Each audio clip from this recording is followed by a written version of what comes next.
I love dinosaurs, and I'm pretty sure if you're watching this, you also love dinosaurs. There's something magical about the mysterious nature of dinosaurs, the simple idea that we as a species weren't the first things to live on our planet, and the breadcrumbs that were left behind only give us an idea of what once roamed our planet. The creatures that roamed our planet are so terrifying and out of this world that Hollywood has made an entire genre out of them. And the best part is, it's caused a visible timeline to occur. Let me explain. Take the British Commonwealth, with it having thousands of banknotes, all with the former Queen of England's face. Over the many years she was alive, you can actually see her life go by on paper. Same goes for dinosaur films. As they get older, the films get more dated. Take Disney's Fantasia, for example, which has its dinosaurs die due to drought, and not a meteor strike, because the idea of the meteor was not introduced until the year 1980, while Fantasia was made in 1941, a full 39 years before the idea. And anyone wondering, the meteor that hit the Earth landed in the Chicxulub crater located in the Yucatan Peninsula in Mexico. But one thing I think everyone has wanted to do at some point is actually meet a dinosaur, and what way to do it than in video games. Now, each of the dinosaur games out there vary in quality, with the two main game franchises being the Ark games and the Jurassic Park games.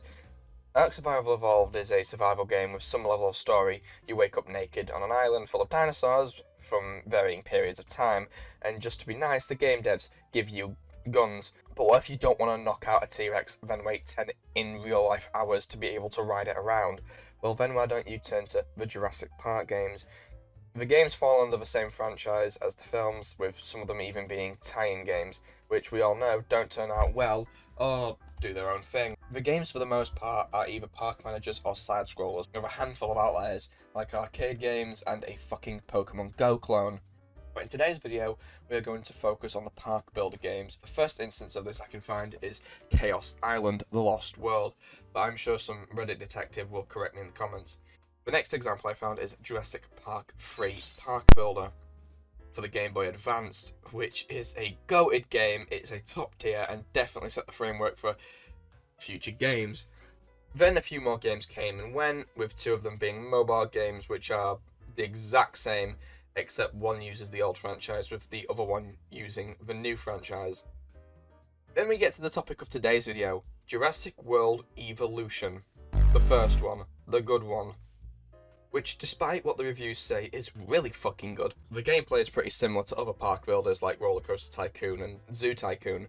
The game itself leans more towards Zoo Tycoon than the roller coasters, of course, since you can't actually build any rides apart from park tours or the gyrosphere.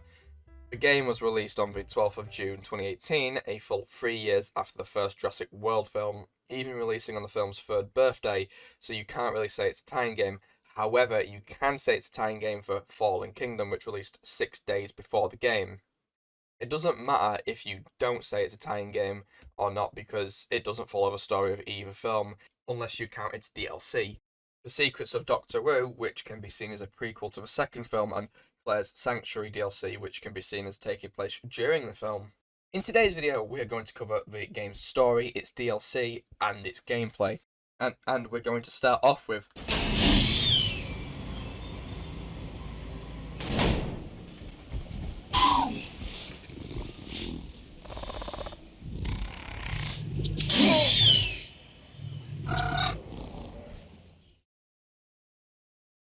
remember how in my Roller Coaster Tycoon 3 video I spoke about how the game's landscaping tool was so old it turned the land into actual Play-Doh? 1. Spend 10 minutes trying to create a waterfall, because the landscaping tool is from the ancient Aztecs, meaning you'll have to stretch the land like it stretched fucking Armstrong, and unlike games like Jurassic World, where the editing tool is reasonable and easy, not here fucko. In fact, if you make one mistake, you're gonna end up with the Turkmenistan fire pit. Well, it turns out here that the people who made the game also made this game, and it would seem that they learned from their mistakes, because now they've added so many restrictions that fun is just illegal. We're the real heroes.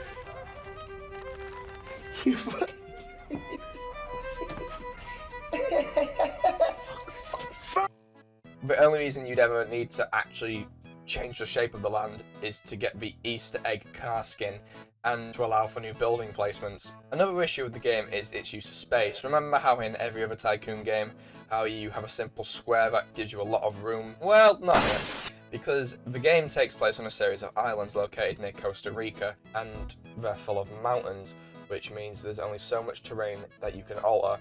So the game comes up with a hard border, which is anything but straight. Because you only have a limited space to work with, this limitation can lead to a unique park design and limits what animals you can actually have on the island.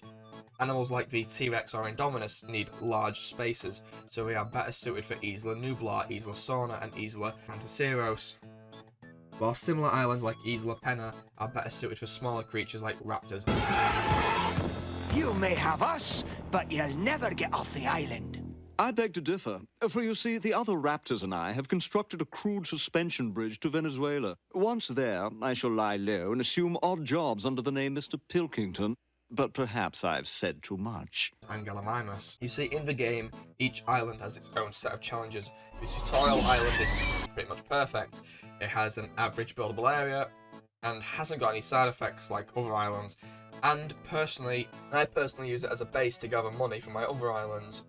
Each of the islands offer rewards. Once you hit the 3rd or 4th star, you unlock the next island, and once maxed out, you will unlock new things to add to your other parks. The second island is Isla Muerta, and has a bigger buildable area. However, the island suffers from torrential thunderstorms, meaning much of the infrastructure becomes damaged over time. You also don't have any of the basic operations, meaning you're going to have to buy the research, fossil and expedition center. However, the island does make up for this by setting up 2 enclosures, each coming with a Hammond creation lab and a viewpoint. So all you have to do is put down a hotel, some shops and a few cheap dinosaurs to start the passive income. But if that's not enough, place down a fossil center, go back to the first island, send out an expedition, then return to the second island and sell the fossils to get the income. But be aware that if you sell too many of one fossils too fast, you'll flood the market, not only causing the price to tank, but eventually they'll become so useless that you can't sell them, forcing you to spend money on extracting the DNA. And if you use the same dig sites one too many times, you'll deplete it, meaning you have to go to other sites. Now, this wouldn't be a problem, but it means you both lose out on the opportunity to gain money and DNA, which can become trouble because it means you now have this balancing act of get money or get DNA. The third island you manage is Isla Tango, a failed park which was recently shut down, leaving a lot of infrastructure behind, and also starts you off in a considerable amount of debt.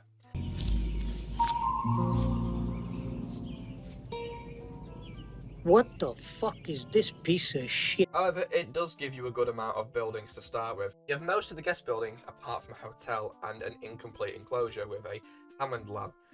But even though the island has the worst financial trouble, in one of my personal playthroughs, it ended up becoming my best financial island. The fourth island you manage is Isla Pena, which is the smallest island in the game, and they add in the issue of storm. And it turns out due to its lack of space, the island was never considered to be a park. Instead, InGen used it for experiments with the higher-ups not even knowing what went down.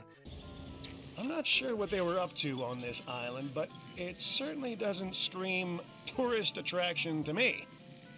You're gonna have your work cut out for you here. Restricted building space and high power upkeep will see to that. I'd recommend investing in some big-ticket dinosaurs, but they don't come without complications of their own. This means that you get the bare minimum when it comes to starting structure. The final island of the game is Isla Sorna, or as its more famous name, Site B. It is actually one of the only 2 islands to appear in the movies. Site B was the island that featured in both Jurassic Park The Lost World and Jurassic Park 3. The island that everyone thinks of being Isla Nublar, or Site A, which appeared in Jurassic Park, Jurassic World and Jurassic World Fallen Kingdom. Isla Sorna is a very unique island, and as we all know, unlike the main island, Isla Sorna was where the dinosaurs were born until they were moved to the main park. However, to start, the island was never made for tourists, and there's only science and security things here, and as Hammond says, the storm destroyed most of the infrastructure and fences, causing the island to gain its own ecosystem, dinosaurs roaming with no fences to contain them. You'll find the island's iconic Spinosaurus, best dinosaur by the way, and a handful of Stegosauruses. Both of these dinos being here is a reference to their appearance in the movies that Site B appears in. Site B is massive with no infrastructure apart from a small home base. And finally, Isla Nublar, you can unlock by getting the first island's reputation to 4, and acts as the campaign's sandbox, which allows you to build in a rather large area with an unlimited cash flow. Don't think you can just put down a number of research centres and grind out the game, because you can't access them from Isla Nublar. You also can't access contracts or the stats. And this whole idea of having a sandbox island is kind of pointless to me, because it removes the whole challenge from the game. The struggle of having to build a theme park from scratch. Maybe it's just me, but with Jurassic World Evolution, I don't actually like the sandbox part of the game. With other part games, sure, yeah, fuck it. Sandbox the fuck out of them. Unlike a game like The Sims, where I'd probably just cheat the entire time, here I'm forced to play legitimately, because there's no real cheat menu, and I love it. The fact that I have to build up each park from scratch, and then the fact that the advancements made on one park can be brought to older parks, allowing them to be upgraded. The utter joy of going back to the first island and upgrading the fuck out of it. It is a euphoria that I can never re-experience again, because it's too advanced now. It's passive income. It is a money printer. I cannot change anything. Replacing that shit ass creatine dinosaur with a T-Rex and adding monorails everywhere fills my brain with dopamine. You also have to take care of the dinosaurs. Each paddock you create can be a basic. Each paddock you create in the game has to be pretty basic. It needs basic water, it needs a set amount of trees and feeders, but each species is going to need a different thing.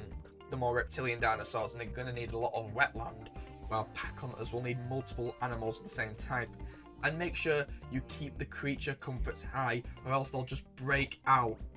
If you don't like doing that, you can alter the dinosaur's genetic makeup. This affects things like their viability, and in layman's terms, it basically means the lower that viability rating goes down, the more likely they are to die in childbirth. If you have an incomplete genome, the viability will be under 100%. Once you complete a genome, you can breed them to your heart's content, unless you change the dino's DNA. Things like attack stat and cosmetics will change this. You can also alter their social skills and how many of them will need to be together for them to be happy.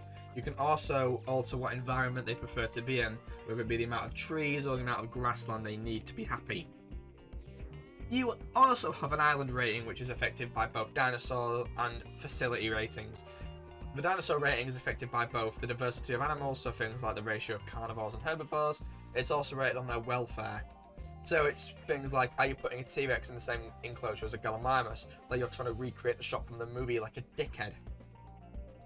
In the game, in the Funny Dinosaur game, you'd think you'd have dinosaurs coming out of the ass. And, well, you do, but they're either locked behind a paywall or 50 hours of playtime.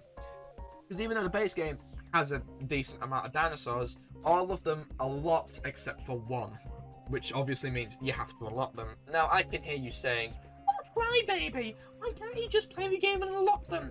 And I agree, but it'd be nice to still have, more than one, dinosaur to start with.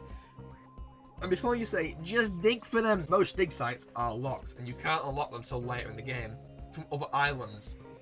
Even if you go to the end of the game on Isla Sorna, half the dig sites are going to remain locked. Why, you ask? Because you need to complete quests. The game features a balancing system in between three core divisions: science, entertainment, and security. Each sector offers missions on the island, which will give you at least 1 million cash and unlock new things, such as dig teams, research teams, or upgrades. And the upgrades can unlock new buildings like the viewing platform, monorail, and gyrosphere. Upgrades can also include things like dig speed, extraction speed, and better upgrades like the success rate chain or speed chain, which will either help dinosaurs incubate faster or decrease the rate of them dying before being born. All the important upgrades require grinding to get, and it's not just as simple as go to this island, do a few contracts, get the reputation up, then do a mission because it acts like a chain.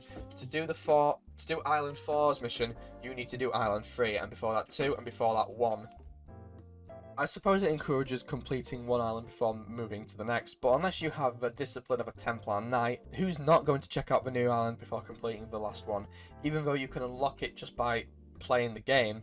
If you want anything in specific, it's usually going to end in a long quest line, or it can be unlocked by increasing the number of research centres. You can only have one per island, keep in mind. One warning before we move on, however, is if your reputation is too low with one faction while being high with another, their chances of sabotage goes up, and by sabotage I mean they will randomly turn off power and open all paddock doors. Every game to ever exist has what's called a gameplay loop, with the shooter games like Halo and Gears of War. With shooter games like Halo and Gears of War, the gameplay loop is pull the trigger, kill the enemy, and is repeated every 30 seconds for 15 hours. While in Jurassic World Evolution, the gameplay loop is a bit longer and a bit more complex. It effectively boils down to start island, build paddocks, get 4 stars, and then repeat. Which, yes, by itself is really fucking boring, but it's what you do in between the loop which is enjoyable. It's not the ending, but instead how we get there. Sure, you might start off by doing the same thing on each island. You might start by building a paddock, adding the same dinosaurs each time, but by the time you leave the island, the list of dinosaurs will be completely different, with hotels and shops being added, multiple paddocks, and new rides, like tours and gyrospheres. However, you might notice that the species available can't fly nor swim. In fact, the only dinosaur I can think of that uses the fish feeder is the Spinosaurus. Future Cyclops here. Just to say, past Cyclops is a fucking lobotomite who hadn't played much of the extended game. Turns out the baryonyx and the flying bird also eat fish. So, buy the game's DLC, which consists of carnivore and herbivore packs, raptor skins, Cretaceous dinosaurs, and a deluxe pack. There's also bigger DLC, with them being Return to Jurassic Park, which gives you the ability to run Isla Nublar in the 90s, and is directly set after the first film. It stars a young Cabot Finch. He's like the game's guide. This DLC also gives you access to the flying dinosaur. It's the only flying dinosaur in the game, and it's the Pteranodon and Compies, which are so small. The DLC also has Alan Grant, Ian Malcolm, and Ellie Sala, as well as Hammond, who all return and replace the divisions from the base game. The Claire DLC takes place around the time of Fallen Kingdom, because there's a big fuck-off volcano which will randomly hit your park. It also disables any entertainment abilities since you're not actually returning to the park. It also has free roaming dinosaurs, but it does give you the ability to do park tours. So, Future Cyclops here again. Turns out I went back to play the DLC in greater detail. Turns out I only covered half the fucking game. So in Claire's DLC, you have to heal the dinosaurs and rescue 4 of them, during which you gain 3 carnivores. Then you rescue them to the sanctuary. Remember, this place is from the movie. You do a bunch of other stuff, and then you unlock the tour. The last DLC in the game is The Secrets of Dr. Wu, which adds 2 new locations to the main game, which can be accessed by increasing reputation of the security division. You gain 2 islands from this DLC, however, the second island is what's important. The first one plays like any other park. You get, your 3 main missions.